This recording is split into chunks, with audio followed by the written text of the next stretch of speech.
So one of the reasons we use factoring is to solve complicated equations such as the one that we see here.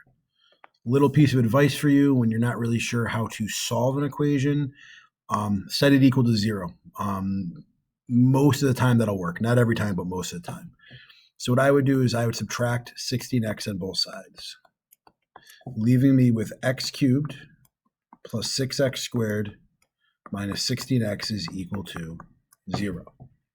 So I take a look at it. I see it's not a quadratic because its highest exponent isn't a 2, so I know I can't do that. But I do notice that all three terms on the left side have an x in common, so I'm going to pull that out.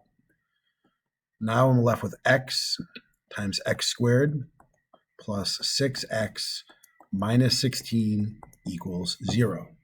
Now what we see is something that looks very much like what we did earlier.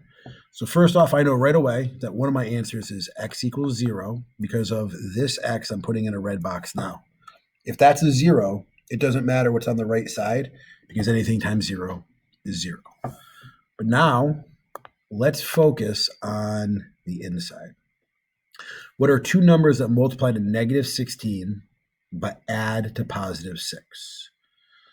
Negative 2 times 8 will give me negative 16, but negative 2 plus 8 will give me 6. So I know this can factor to x, and then x minus 2 times x plus 8 equals 0. We already said we have one answer of x equals 0. Well, if it's x minus 2, you say x minus 2 equals 0, which means x must equal 2. So here's two of our answers.